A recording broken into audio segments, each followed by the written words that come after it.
So good evening, I'm Maria Markham, the president of Futures Watch. Glad to see you here. I know this is one of our most popular meetings. So there is standing room only. There are some empty chairs up here. If you don't want to stay the entire time, you can. If you have an empty chair beside you, you might want to raise your hand, and those who want to sit can sit. Okay. So, as you know, tonight's meeting is a state of the beaches, and we have all three mayors from the beaches here, so I will introduce them as they come up to present. In the meantime, I know we've got a lot of distinguished visitors and guests here and elected officials, so to try and make this as efficient as I can, I'll just going to ask that mention each community and any current or former elected official or special guest from that beaches community. If they would stand, I will try and recognize all of you if I can. So, Atlantic Beach, Brittany, Candace, Cindy, Kevin Hogenkamp, Assistant City Manager, Mitch Reeves, former mayor, Shane Corbin, City Manager. You're not public. All right. Ellen, well, you already represented. I'm sorry? Oh, Bruna, our city attorney. Great. Maria Mark, former commissioner. Okay, Neptune Beach, please stand. Yay! We got former city council, Carrie Chen, current, Scott Wiley, former, and Dick Brown.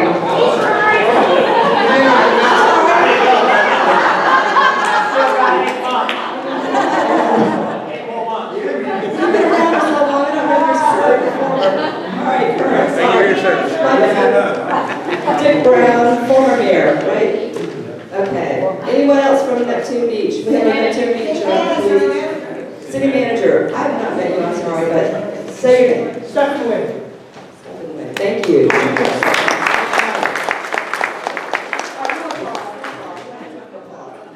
Jacksonville Beach, please stand. Hold on. Oh, wait. Who else? Leon Smith, who's head of Public Works. Oh, yeah. Colin, who is our grant administrator. Okay, grant administrator. Senior activity center. Okay. Neptune Beach. Okay. Jacksonville Beach.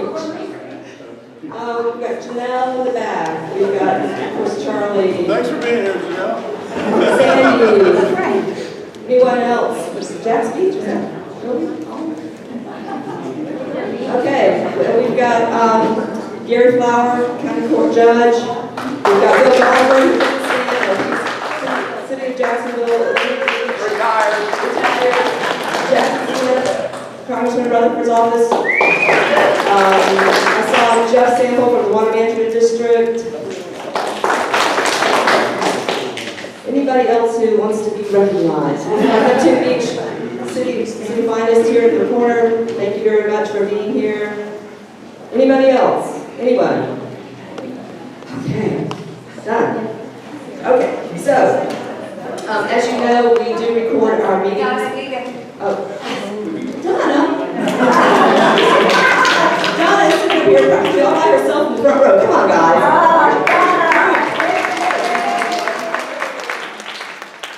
Yeah, you got something going on this weekend, right? Just a little race in our beaches community, right? Okay, all right, moving on. So, as I was saying, we do record our meetings, so so people can't make it, it will be on our website tomorrow. I hope you picked up an agenda on your way in because it has all the information about upcoming events, as well as on the back, all the contact information for our elected officials. I do want to just briefly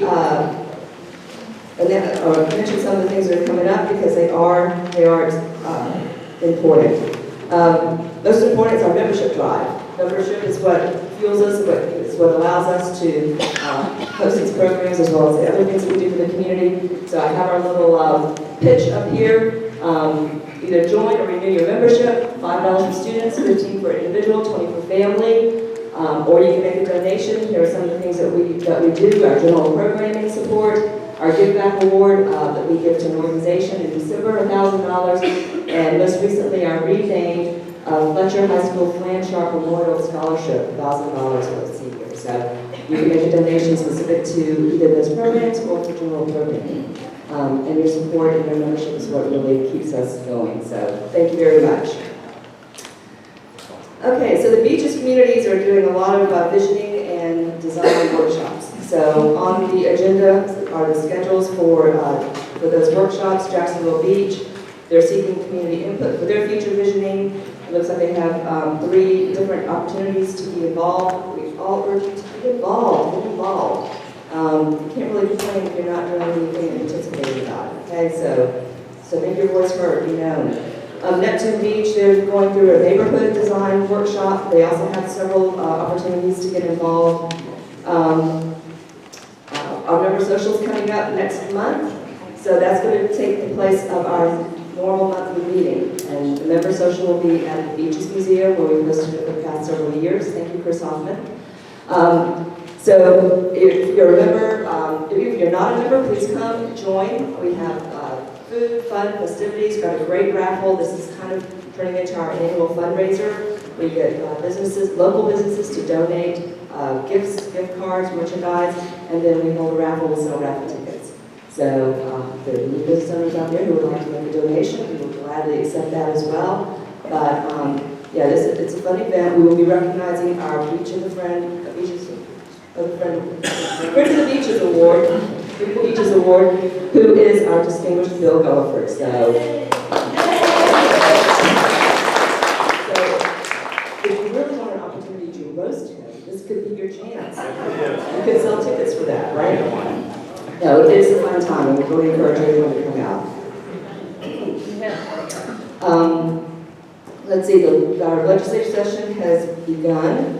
It actually ends March 13th, so we will hold our annual legislative update, which will be in April. We'll have our state congressman and senator, and as well as our local elected officials, because they're all involved in that process as well.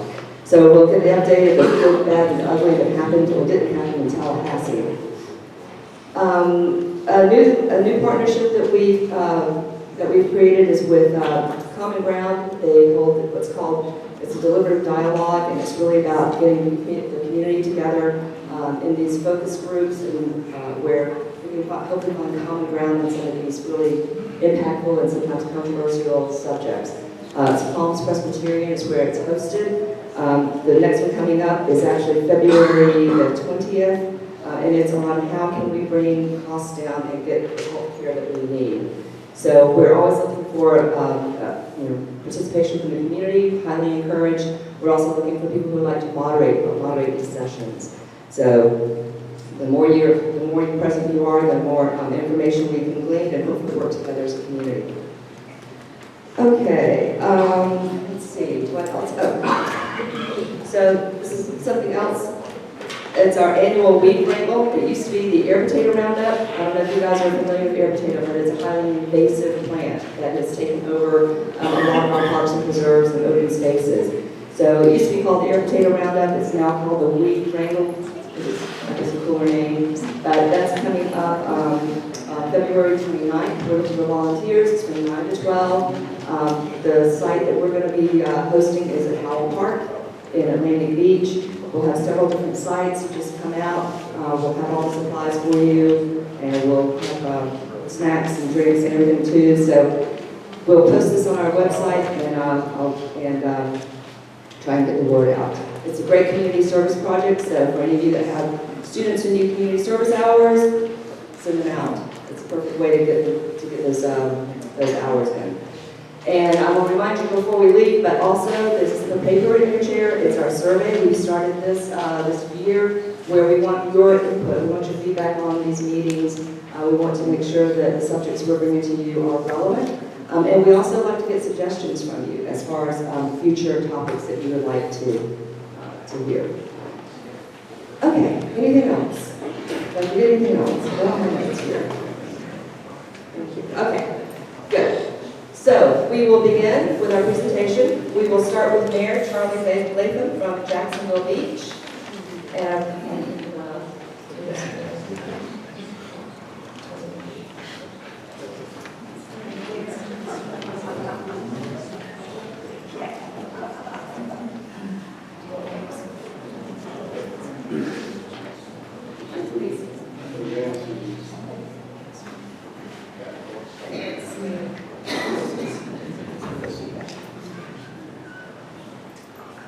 Hi, everybody. First off, this is the last time I'll be addressing you as mayor of Jacksonville Beach for this event. And I want to tell you how much I've enjoyed it. Thank you very much. There was Carolyn, there was Harriet, there were these two beautiful ladies. Always got to go first, and I never got to finish. They let me go first one time. You guys know me, and you know that I like to show pictures. I don't show a lot of words. Don't put a lot of numbers up on my PowerPoint. But there's one number I want to mention, and that's 0.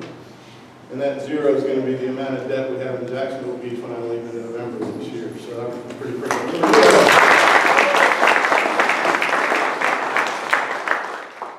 Public Works, we have a brand new director named Dennis Barron. Dennis is not here today, but he's only been with us a couple of weeks. He's gone from the frying pan into the fire.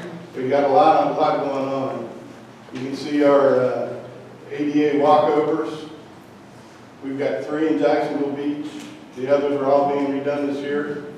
And also our outfalls are being extended so that they're a little bit more effective when they have the heavy rains and high tide.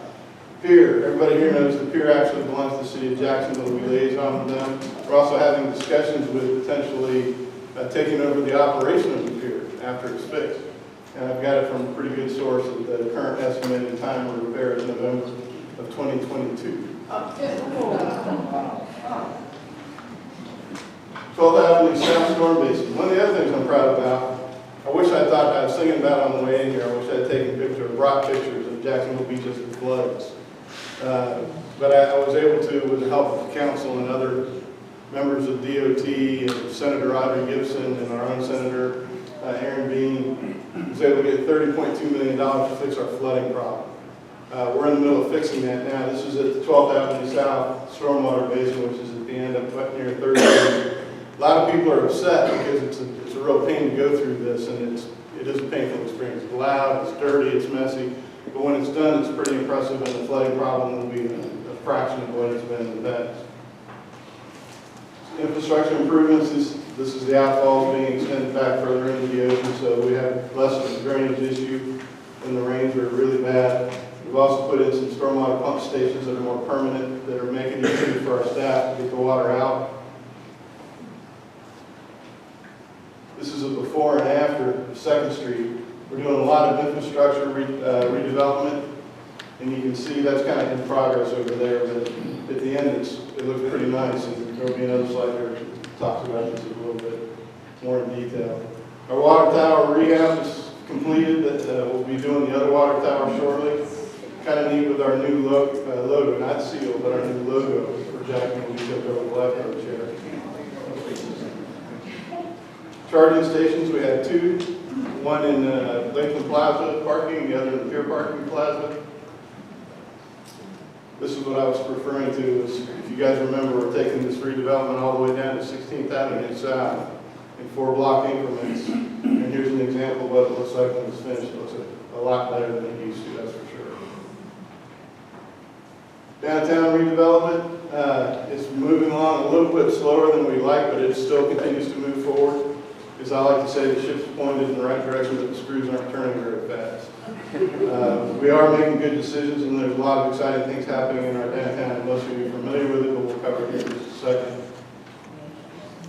Our skateboard park, I'm told, has been recognized by the Nike skate team as one of the best municipal skateboard parks in the country. So that's pretty exciting. It's always full. I mean, it's always full. And it's not a bunch of juvenile delinquents, it's families out there having a good time. Trader Joe's on the south end is one of our very successful additions to our community.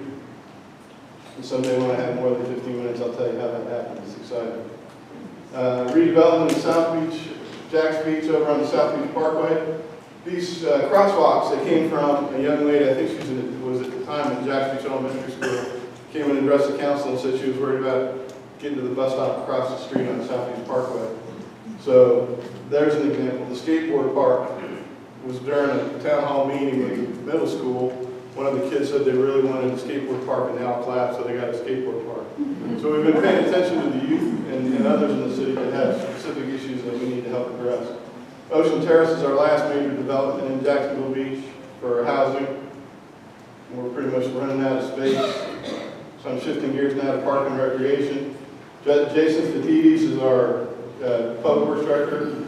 He's done just a fantastic job, and there's a lot to talk about here. The golf course renovation, I think it's $1.4 million total. We didn't make enough money to pay ourselves to operate the course before the renovations. Now, it takes 2 weeks to get a tee time. And we're making money hand over fist on our golf course. So we're pretty proud of that. I told you it was going to get fast. We also had 156 trees planted on the golf course from the City of Jacksonville's Tree Commission. Thanks, Councilman Dunn. Our Pause Park, it was a creative way of taking a retention pond, turning it into a park, and recently we've opened the doors for local artists and college students to come and paint murals around it too, make it kind of fun. That's also an AstroTurf, the same as this. On our Sunshine Park field, it's the same field that the NFL plays on. It's not like the old AstroTurf when you fell on it and burned your skin and everything else. It's got fake grass in it too. So it's pretty neat and very durable now. Have 2 splash parks that we put in Sunshine Park, one for bigger kids and one for little kids that get knocked over on the water. That's in Phil Wilkinson's kid, so that's why that happened. Memorial Tree and Bench Program. We've had several people talk about wanting to memorialize their family members somehow in Jacksonville Beach, so we've created this new program that's handled through the Park and Recreation. You can see we've got a park bench up there with a plaque on it, or we've got plaques that we can put up around the golf course and other areas on the city property. Expanded programs at the Carver Center. It used to be just for daycare, or not daycare, but aftercare for school care. Now you can see them doing Zumba, yoga, all kinds of great things there. 66 special events this year. Kept doing some time. Am I doing okay with time? You were at 8. You're doing good. Yeah. Oh man, see, I don't even know how to do that. We're almost 8. I'm so used to getting it done in 3 minutes.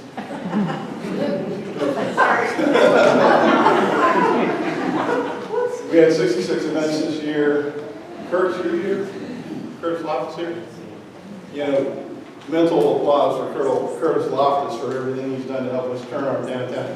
I don't know if you noticed, but in 2012, when I joined the council, we didn't have one single Christmas light on Jacksonville Beach property.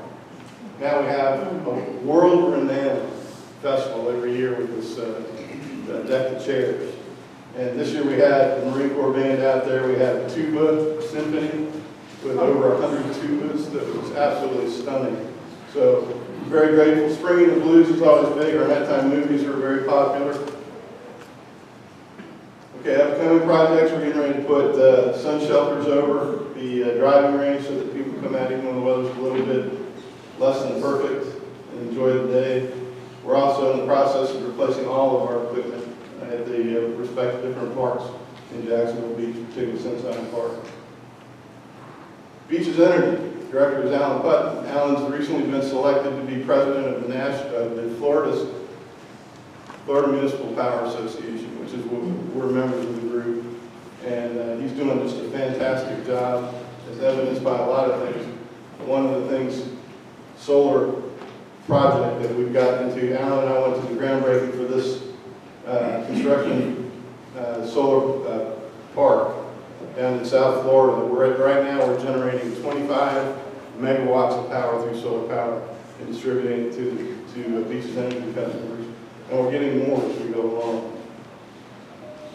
Guana substation expansion. The new PPGA world is up here in the upper left-hand corner. This is Palm Valley Road or 210 right there, and A1A over here. We're building a new, or renovating one substation expansion so that we can get more power to more growth for Ponte Vedra. I think we've got 10,000 customers in Ponte Vedra.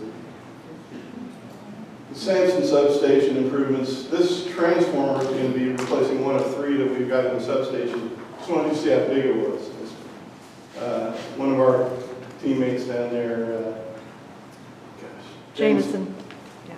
But you can see how big they are. It's like a little ship. It's pretty huge. But this is one of the things that just really clearly defines what's different about Beaches Energy.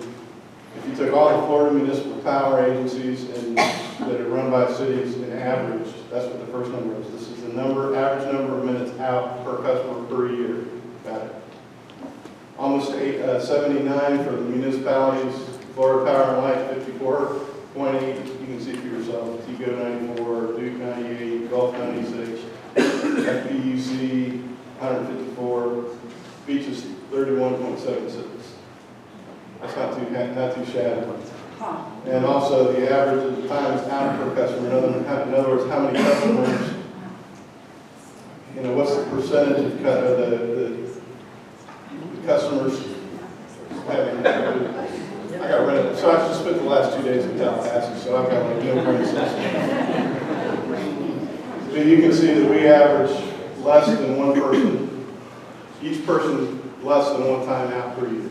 So 0.8%.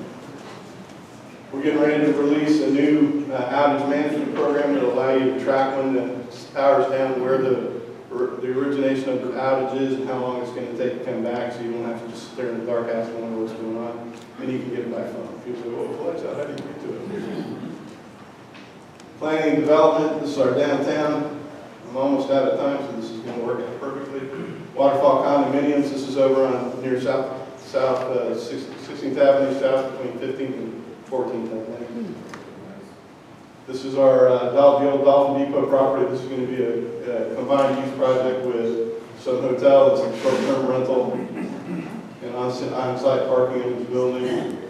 The Element Hotel, which is part of the Wyndham family, which is on 13th and 3rd. I'm sorry, 3rd and Beach. And it's underway right now. Margaritaville, pretty excited. That's going to be nice for the community. And the last thing I want to mention, Penman Road. We've, as a council, been working on this for like 4 years or so, but Sandy Golding has come on the council and really taken this by the reins. Recently been told that we're going to have a bunch of work done on Penman at 4th Avenue North, 8th Avenue North, 15th Avenue North, and 18th Avenue North. Everything from curb ramps, ADA curb ramps, new sidewalks, crosswalks, and flashing lights. So that will be happening very shortly. We had to coordinate that through Jacksonville.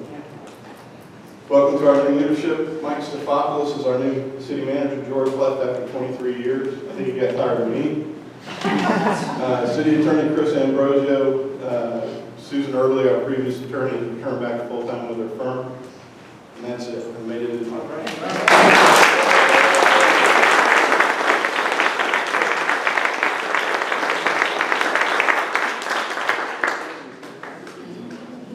Okay, now we will call up Mayor Ellen Glasser. And I did forget to mention, we will be holding a Q&A after all the presentations. So if you can remember your questions.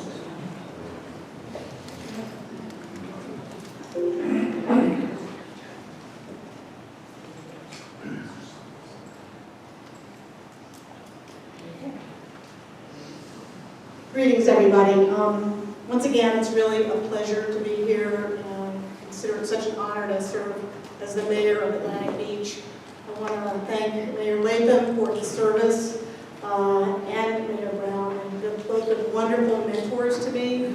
But since this is your last time here, I just have learned so much from you. And when you ran to be mayor the first time, you really coined that phrase, three beaches, one community. And so that's kind of the philosophy that the three of us have really worked together under. So thank you for that. And also just the notion that this is about public service, not being a politician, and that's something that I know you take very much to heart. So I want to really thank you publicly for your service. So thank you so much. My presentation doesn't have like the 3D slides or anything. I don't have that technology capability, but I do want to focus on something that's really important to our community. So my presentation is kind of more the 30,000 feet perspective. So here we go.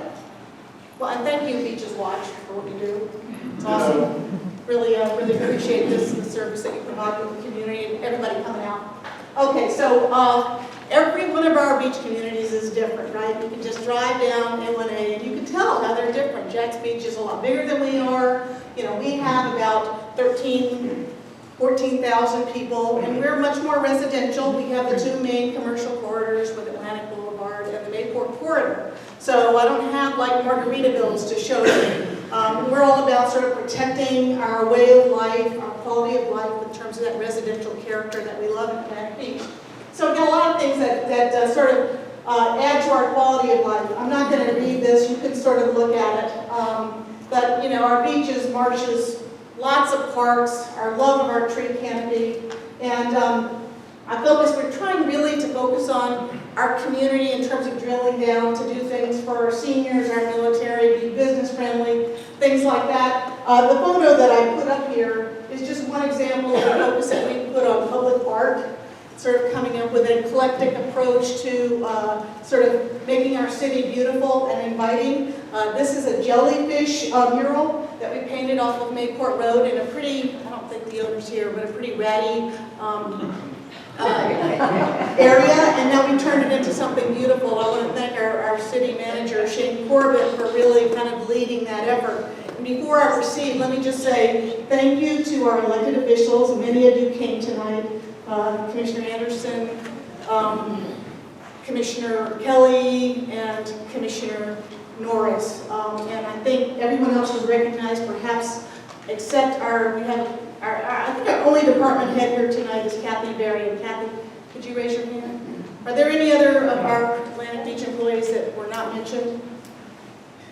We have a great team. So, quality of life, number one. So we are lucky enough to live in Atlantic Beach, right? One thing that's great about our city is that you don't have to go far to Jacksonville to hear about the crime rate, right? We have a relatively low crime rate.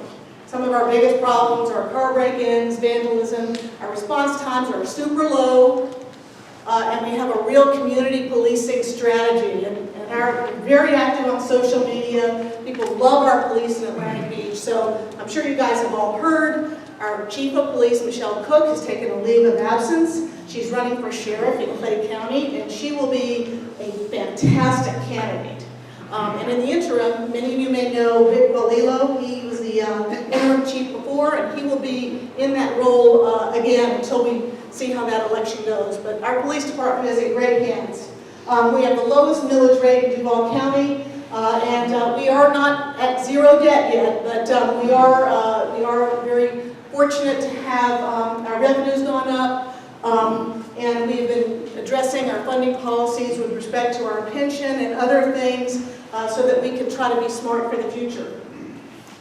So our commission priorities, every year we do a visioning session, and we haven't quite nailed down our priorities for 2020. So this is our list from last year, and I'm very proud that our commission has made environmental leadership our #1 priority.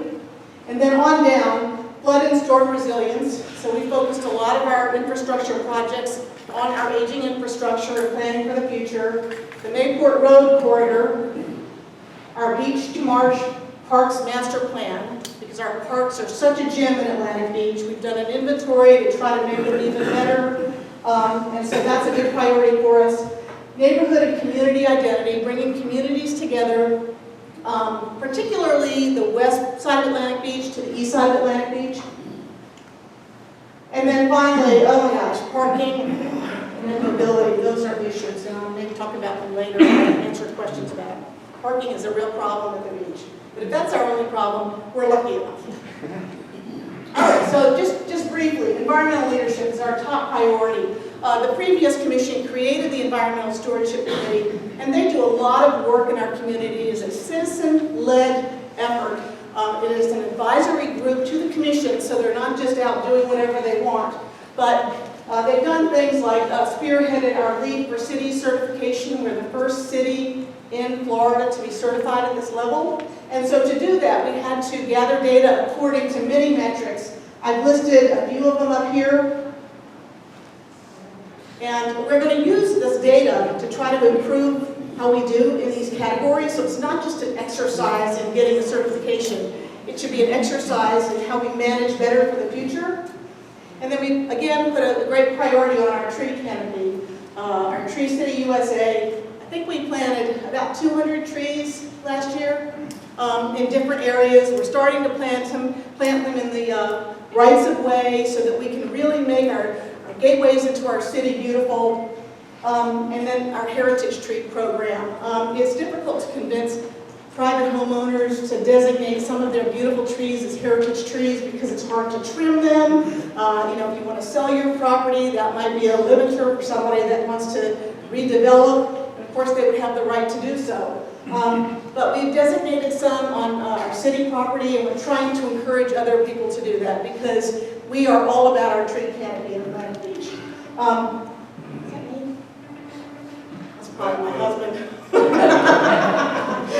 My husband's not here tonight, so I'm going to claim Dick Brown as my husband for the night. Will you be my husband for tonight?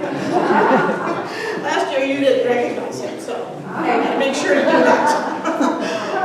Sustainability efforts and partnerships. There's a lot going on in our community. So we're working with Beaches Go Green. We're working with the Green Chamber to try to be smart and work with our businesses to have sustainable practices. And I'll just move on from there, but if you have questions, please ask them. Oh, that's one of our heritage trees. We dedicated that about 2 weeks ago. That's the bull tree. And that's some of our commission. Don't you love that, guys? Your pictures? Anyway, a cool event. Okay, so this is what I want to talk about. It's resiliency. And this is something we, as a coastal community, we need to be talking about. It's not just like in the environment, it's human resiliency. It's the way we live at the beach. It's how we plan. And this is what I want to talk about tonight. So we are having bigger storms more often, right?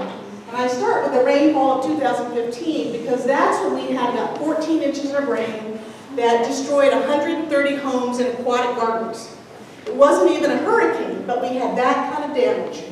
And then year after year, we have faced bigger storms. And yes, Matthew and Irma hit us and decimated our dunes. We got lucky with Florence, that skipped up the coast, and then we got really lucky with Dorian last year because that one missed us. But they're here. And so some of our resiliency efforts are focused on coastal hardening. And what is that? That's the dune renourishment that we're fortunate to have the partnerships with the state and the feds to come and renourish those dunes that benefit everyone at the beach. It's the walkovers that we build. Those help to harden the coast. And then also, it's the planting of our COs and other vegetation to keep those dunes secure. So this is a picture of none other than Coach Brown here with our elementary school kids planting COs. And this is something that happens on a regular basis. And that's effort and resiliency. So we did a stormwater master plan update in 2018. We came up with a capital improvement plan of several things that we wanted to do over the next 10 years. And we're starting to work on that list. We're asking the legislature to give us money for infrastructure projects. The one we're working on this year is aquatic gardens. They didn't really have adequate infrastructure underneath that area, so we're going to put it there. Another one that we're working on is the Donner Road project. So we have a punch list that we're working on with that. We redid our comprehensive plan, and I mention this because new plans have to include provisions for peril of flood. So what does that mean? It may just sound like words for your plan, right? But what it means is that in the future, if somebody wants to come in and redevelop, they have to consider the peril of flood in their building. If you don't have that, you cannot proceed. So it's a really critical thing in terms of your overall planning. We did a sea level rise resolution. I think you did too in Neptune Beach. And we joined the American Flood Coalition. We got a grant to do a vulnerability assessment. I'll talk about that in just a minute. We have looked at our building codes, our ordinances, and our policies. So this might include the percentage of impervious surface that we allow in building. It might be that you can only build 2.5 feet above the base flood elevation. That's the highest. That's the highest standard in Duval County. Policies. We're looking at other things that, in terms of recycling, things like that we can do as a policy kind of issue. So community engagement is huge. This is why I'm talking about it here tonight, because there's a big crowd here. So we have gone out and we've done a number of presentations on our vulnerability assessment and what the impact of sea level rise is going to be on the coast. We did a forum at Fletcher High last spring. We did it here at Beaches Watch. We've done many workshops. We've done presentations out in the community. And so we want to get this information out. Education is a really big first step. What else? Septic to sewer. We want to convert any of the old septic tanks to sewer because as sea level rises and the water sort of gets mixed up with that septic tank stuff, where's it going to go? It's going to go out and sort of pollute our waterways. So we're trying to do that. We've got about 20 online to convert this year. And hopefully we'll get some more done next year. Our tree canopy, again, we have a no net loss goal. So when somebody buys a house and redevelops, takes down some of the trees, we've got policies on that, but we want to plant trees elsewhere so that we have no net loss. Adaptation planning, this is the next step. After the vulnerability assessment, we do our planning for the future, and that includes 4 elements: protect, accommodate, retreat, and avoid. Protect is the kind of thing that the dunes would do, or that's what a living shoreline would do, or that's what a seawall would do. We protect a community from the water. Accommodate, that's how cities respond, whether it's through codes, whether it's building up higher. Retreat is when you have repetitive flooding in certain areas. Like if you see certain areas flood year after year after year, you decide you just can't rebuild those areas. And then avoid, that's when you take areas just out of the mix for development.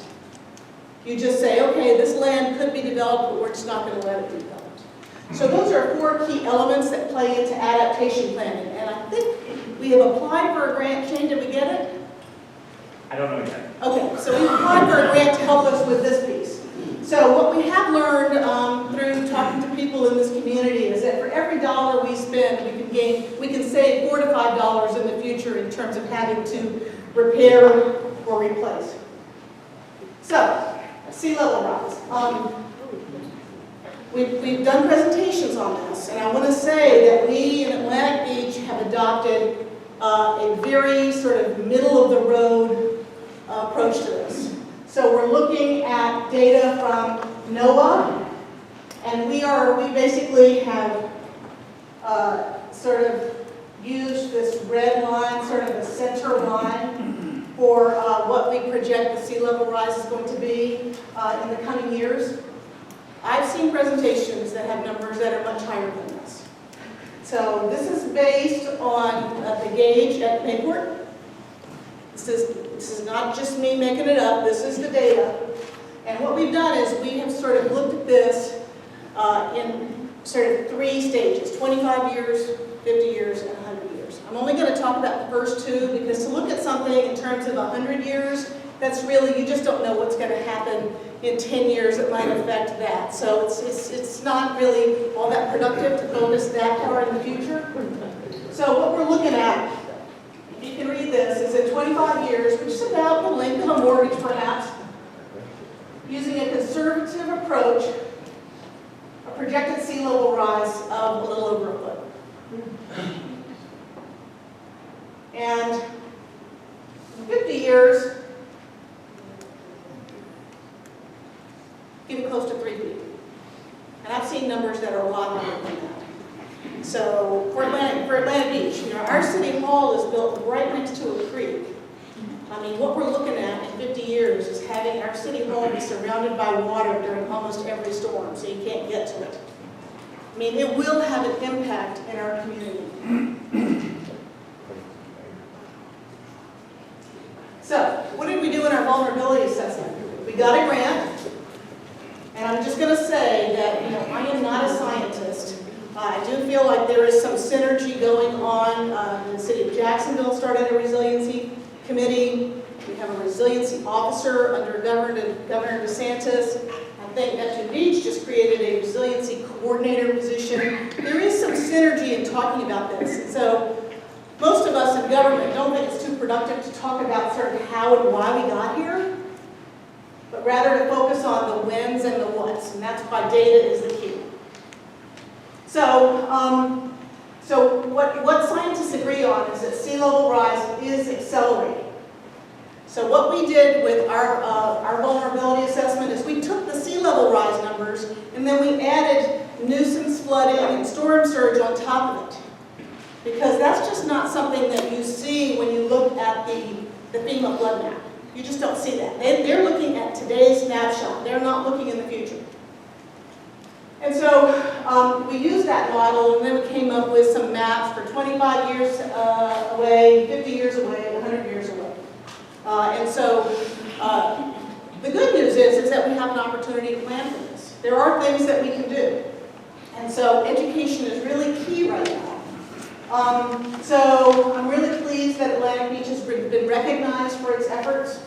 We recently got an award from the Northeast Florida Regional Council.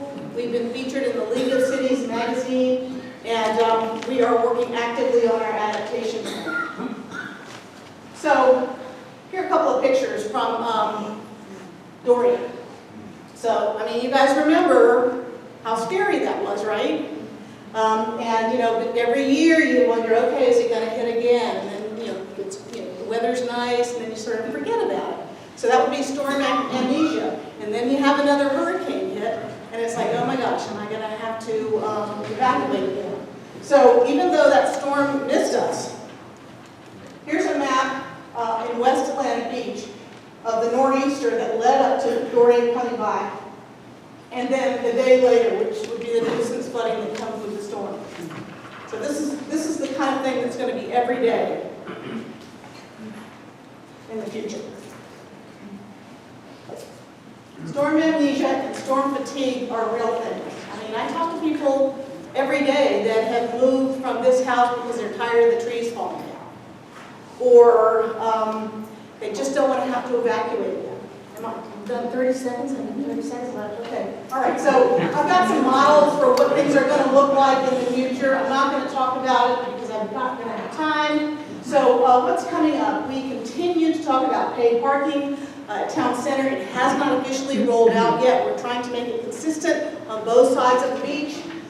We are doing a master plan for our parks. We're doing a franchise review of our JEA franchise, complete streets policy, and then there's some other things I wanted to talk about with respect to the sort of public trust in government and how we operate in the sunshine. So social media makes it very difficult for us to engage. When we have something we're going to vote on, we can't talk about it on social media. So somebody else might get online and talk about something, and we can't weigh in on that, which means we can't educate people about it. I really want to encourage people, and we've been trying to encourage our youth council and our young people to come to meetings, to email us, to get involved. So thank you all so much.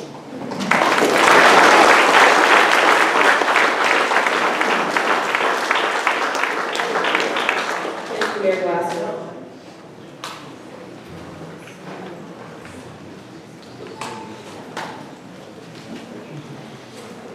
Now we have Mary Lane Brown from Neptune Beach. Getting keyed up.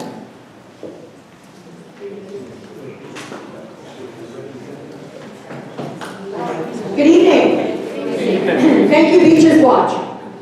We appreciate you and all the programs that you have. I appreciate all of you all coming out tonight. I want to do a little different program for you than we have in the past. And it was out of necessity, if you really want to know the truth. Neptune Beach had some real challenges in 2019. In 2019, at one time, we had a void in leadership in our city that included city manager, development director, planning director, and our attorney. And this, in some people's eyes, could be seen as a critical place for us to be, maybe even a crisis. And I want you to know that we had to go through national searches for city manager, for planning director, or community development director. And it was months. It was consuming. It was something that no one knew. And that is the theme that I want to have tonight. It's because of the people who work in Neptune Beach that really and truly no one knew that we actually had a leadership, if you might call it, deficit, because everyone stepped up. And I want you to know that we had a search for the best people, and we have found them, and you're going to meet them in just a minute. The most important thing that I wanted to share with you tonight is that because of the professional, dedicated people that we have, Neptune Beach never missed a beat.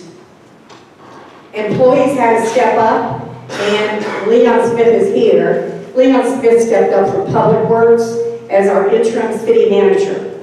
Did a fabulous job, by the way. And with the dedicated people of Neptune Beach, with the talent that we have in Neptune Beach, it's stronger than ever. And I want you now to meet the people who kept Neptune Beach from never missing a beat.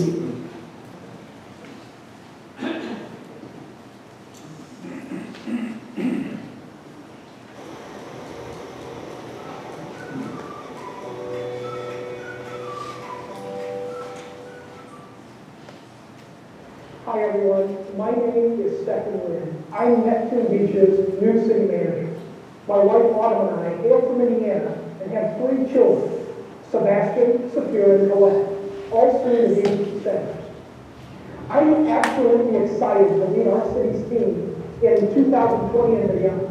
We've got so many great for our city in the next couple of years. Today literally marks 31 days since starting. And let me tell you, I will live, like 4th grade here, I sent out flyers for our community kickoff and visioning process that's over Cold Park. I'm proud to say that our city team is working on transformative projects for 2020 and in the future. You'll start seeing changes in the park, stormwater improvements being designed, a comprehensive plan update led by our new community development.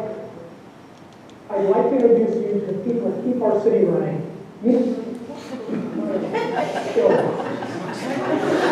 Hi, I'm Cheryl Locke, and as the assistant to the city manager, I have the privilege of helping residents on a daily basis with a variety of questions and concerns.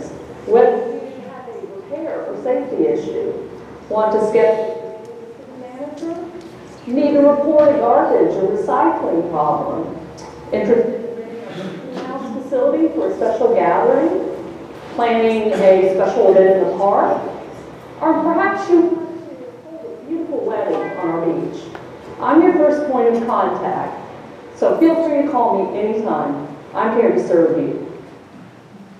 Hi, I'm Catherine Swanson, City Clerk for Neptune Beach. I previously served as Assistant City Clerk for Jacksonville Beach.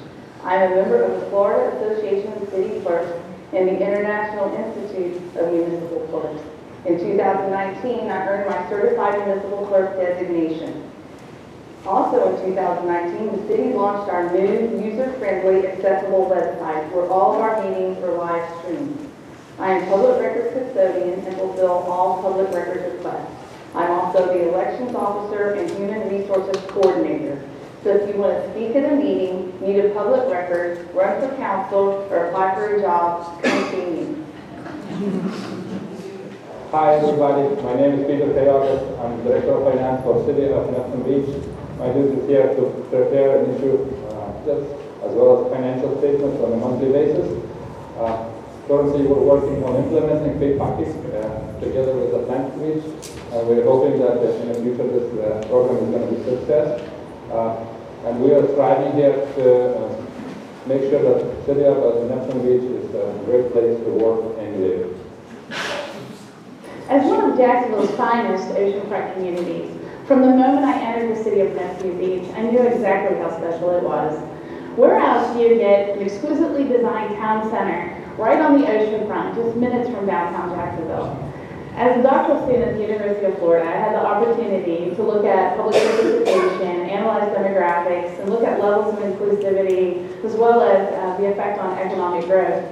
The opportunity to partner and collaborate with the citizens of Neptune Beach and with Overcoal and Partners was a once-in-a-lifetime and a special opportunity to really have the public take the front seat of the decision-making and design process.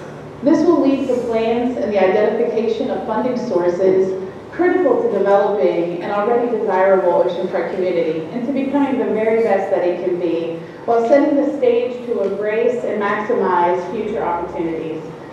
The new Neptune Beach Community Development Department is a citizen-centered, innovative, and it's at the forefront of community planning. We see each application, each phone call, and each email as an opportunity to collaborate, problem solve, and advance the quality of life.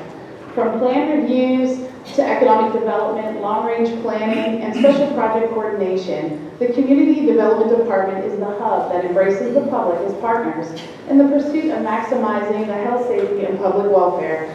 Together, we work to identify, define, and achieve the maximum potential and economic growth for the city of Neptune Beach. Hi, I'm Piper, and I'm with the Building, Zoning, and Code Enforcement Department. I've had the privilege of helping the city of Neptune Beach residents for the last 28 years.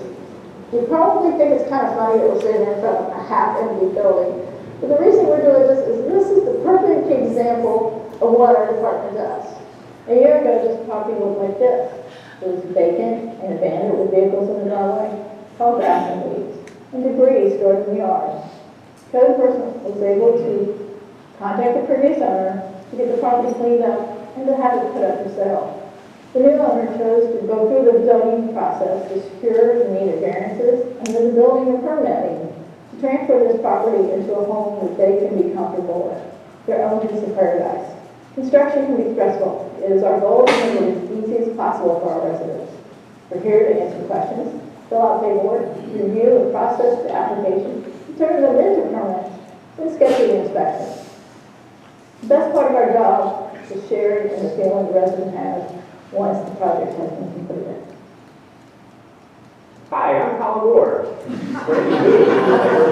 Resident for 4 years. The primary focus of my position is to identify and obtain funding sources for the city's infrastructure needs. Whether it's drainage improvements on First Street to control flooding, or safer bicycle and pedestrian routes to schools and parks, the ultimate goal of all these water, transportation, and recreation projects is to increase the quality of life for Neptune Beach today and tomorrow. Hello, I'm Leon Smith, Director of Public Works for the City of Neptune Beach.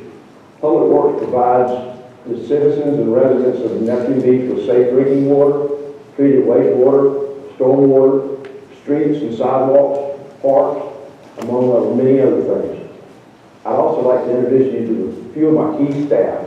Bobby Hughes, Collection and Distribution Supervisor and staff, Paul Williams, Street Supervisor and staff, Jeff Hall, Maintenance Supervisor and staff, Alan Kelly, Plants Division Supervisor and staff, and Jack Russell, Lead Water Plant Operator and staff.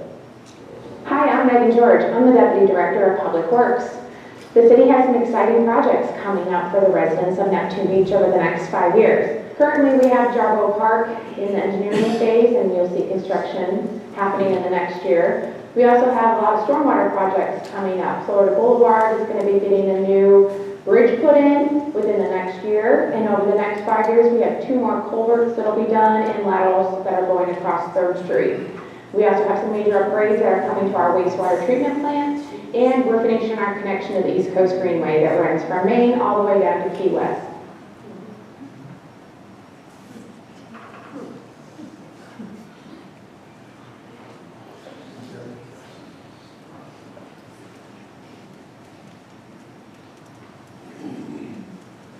Hello, everybody. My name is Richard Pike. I'm the Chief of Police with the Neptune Beach Police Department.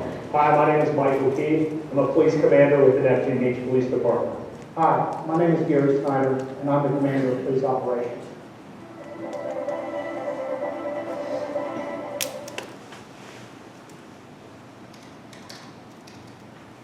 Police Operations encompasses the Uniform Patrol Division and Animal Patrol. The public safety component of all special events also falls under my command. 2019 was very eventful, and I'd like to share a couple of accomplishments. Our department placed second in state while participating in the Florida Department of Transportation's Traffic Safety Challenge. This award recognizes law enforcement agencies that significantly reduce traffic crashes through enforcement and education. Also during 2019, we completed the renovation of the AMP Control Kennels outdoor dog run. Approximately 1,000 square feet of artificial turf was installed within the outdoor area. This eliminated drainage and landscape problems. It's my honor and privilege to lead the members of the communications, the records, the detective, and the lifeguard divisions. We had a tremendously successful 2019, and I'd like to share a few of our accomplishments with you. Our agency received state reaccreditation status, due in part to the hard work of our accreditation manager, Tammy Montero. Also, our communications division was also reaccredited, due in part to the hard work of our services supervisor, Jan Snyder. And finally, our agency received over $55,000 in federal grant funds to help offset the cost of equipment purchases.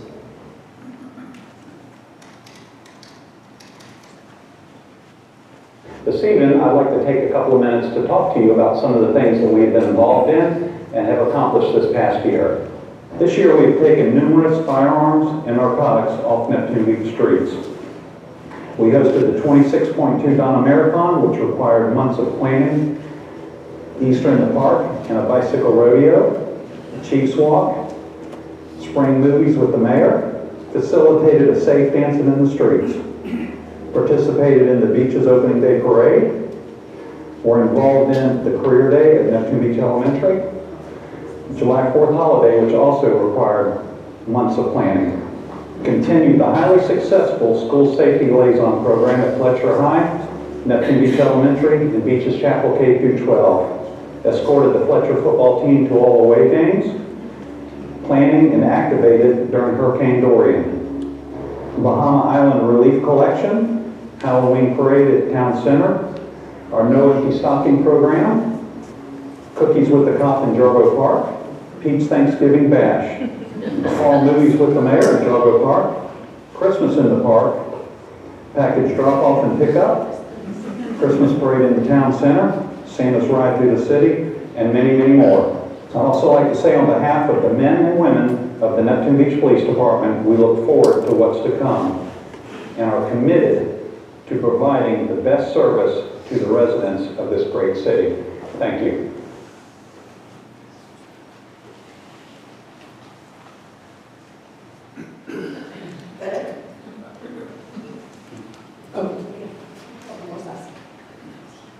These people, by the way, are people who have been employees of Neptune Beach for over 20 years, and about many of them, I don't have them now, Leon, you probably do, have been with us for over 30 years. Tonight was about the people that really and truly serve Neptune Beach, that serve you. When we went through 2019 and we were looking for a team that really could come ahead, step up ahead and do things, they were there. Then we brought in new people, and if you don't mind, I want you to know that they not only stepped up when we needed them, they're stepping up even better now. We have great leadership and a wonderful team. Neptune Beach is all of us working for you. And that's really the message that I wanted to give you. Do you mind if I bring my team up here? Stefan, Leon, come on up here. Colin, come on up here. We have some new people. Chief, you better get up here. Commander, come on up here. When I went to really ask them and say, what could we do to spotlight? We had a rough year.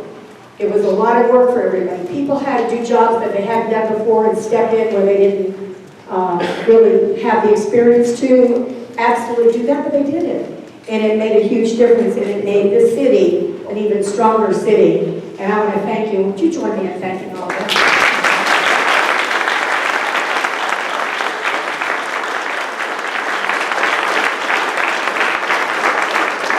A couple of facts. Police Department, 2019, total calls for service, 24,255. We have full and part-time personnel of 29, lifeguards, school guards, etc. I know I'm out of time, but I want you to know that the unsexy thing, the thing that Leon does most of the time, and the way that we do, we've got a complete chart that you saw up there, but to say we cleaned, this is not sexy, 15,640 feet of sewer pipe.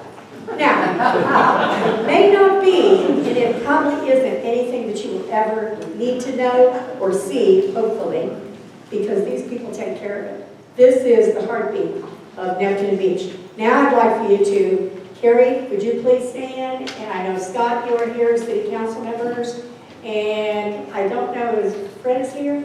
Vice Mayor? Our city council, we are fortunate to be a part of this team.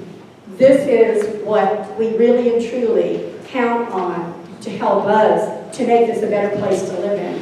The projects that we have coming up in the future include the sea level rising and resiliency, our Jarbo Park.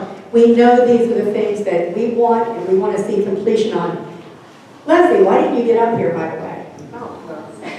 Did Leslie show up? I didn't even think you came up. Senior Center. And Leslie, why, I don't know why you weren't up there, but you... I got edited out.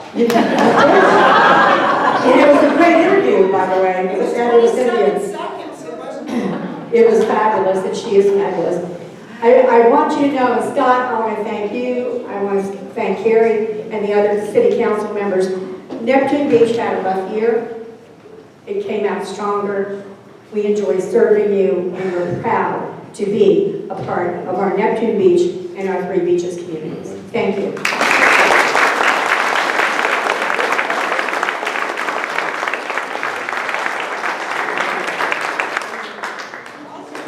Okay, so we have probably 7 minutes for Q&A.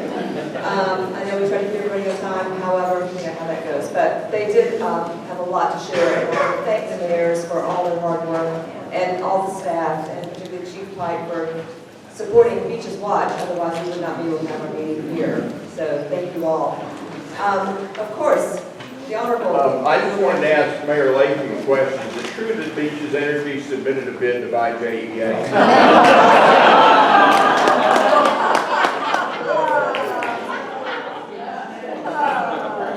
Put in a bid of $1,000. Be careful, you might have got that. Seriously, we'll have Mayor speak and then you can take questions. I think that would be the easiest way to do it. Say it again. Mayor Latham, there's one other person that you didn't bring up that's a new hire for Jack's Beach, and it's our communications manager.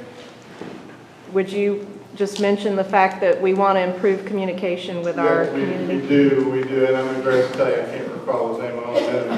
Jacob Board. Jacob Board. Yeah. Okay. We're going to do a lot of things with our website and community reach out and outreach type programs, and we're excited to have him on board. Speaking of communication, you didn't ask about Neptune Beach, but Commander Key, where'd you go? Don't leave yet. Commander Key produced our video and did such a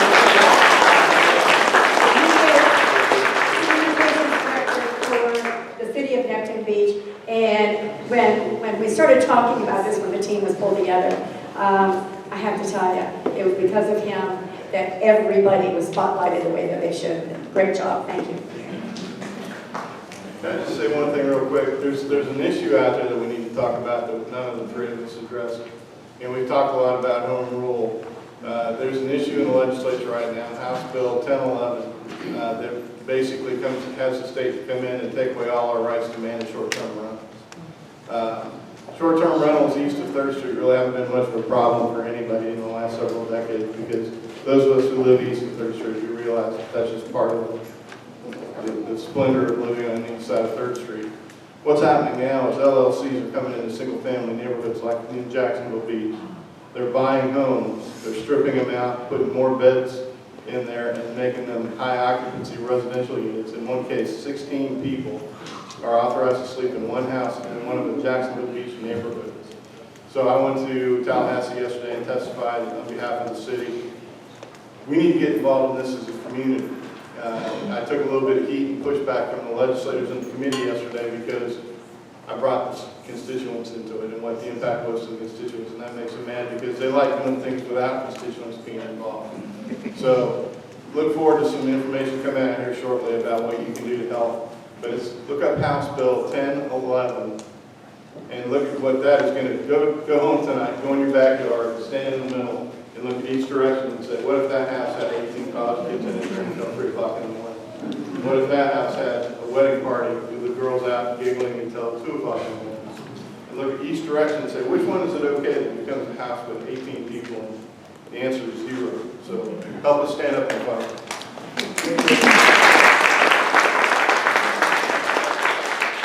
We have time for about 2 questions. Go ahead. I'm with First Coast Surfrider, but I'm also a longtime Neptune Beach resident, and I would love to kind of hear a community perspective on what we're doing as an island as far as trash goes, recyclables, single-use plastics. I'd love to know. I know that I was just also in Tallahassee the last couple days for Rise Against Plastics, and home rule is really important to me. I've also been talking to business owners who want to make some changes. But with our tourism increasing and all the great things that are going on, I'd love to know what you guys foresee as a way to curtail some of those issues and where we're going from here. I'd love to see some big changes in that regard. Well, as you know, Tallahassee has preempted local municipalities from regulating single-use plastic bags and polystyrene materials. So Atlantic Beach authored a resolution, and I sent it out to about 100 legislators last weekend, giving them a copy of that resolution to just try to put the pressure on. Last year, Governor DeSantis vetoed a bill that related to straws, and in his response, he said he did not see a prevailing state interest in preempting that. And so that's the position that we take. Whether our cities do it or whether they don't, it really needs to be based on what the needs of our community are. I will say we're trying to do some things. That would be policies for single-use plastic in city venues. That's a place to start. Neptune and Atlantic Beach are kind of difficult because the commercial corridors, they jam up together. So we want to be consistent on that. I know Commissioner Norris is doing due diligence with our business community to see what they're willing to do. So we are very aware of this issue, and I will say that we have a resolution or ordinance coming up to ban the release of balloons, and that's a surf regulation. So, there's only so much we can do with the 4 R's other than education and our contracts with our waste disposal, but we have installed recycling bins in all our beach accesses and parks. We are trying to encourage that and have a policy. We're getting better, so there's something to be hopeful about. Okay. And there's also personal responsibility too. That's actually a very good alternative choices, that sort of thing. So there's only so much we can do at a elected, level like that, but it's also about us personal choices too. And the kids get it. So. Any other, you had a question? Hi, I'm a senior at Fletcher High School, and one thing at Fletcher, this is more a question for Mayor Brown. The construction that's over there, that's with the drainage for the city, correct? I'm sorry, what was your question? The construction happening at Fletcher High School, that's to help Yes. alleviate the Yes. drainage. Yes. Do we know how much longer that's going to be going on? I know it's not going to affect me for much longer. Leon, we have been, and we get this question daily, and we are really working hand in hand with the DOT, and it's going to be such a great improvement, and it's cost a lot of money, and it's great for all of us. Leon, what's the best? They're telling me April or May. Last time. This year? Senior? Are you a senior? Yes, ma'am. I'm a senior.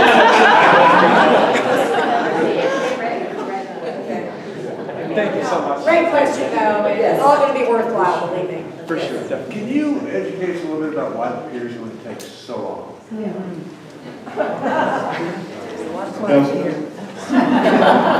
Did you leave? Rory left.